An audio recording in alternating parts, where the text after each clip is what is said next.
¿Qué vamos a mirar? ¿Qué animalitos vamos a observar aquí, mamá?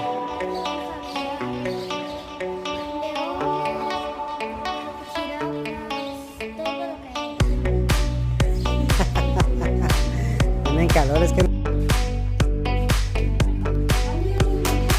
huele como a zorrillo, ¿no?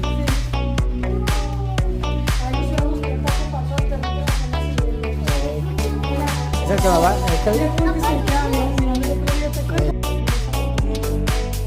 ¿Ya viste los cascabeles, mamá? Mira que te asustaste, ¿por qué? ¿Por qué te asustaste, Ana? A ver, ¿dónde está la cascabel? Era nada. Aquí están las cascabeles, mira. Estas son las que nos podemos topar en el desierto.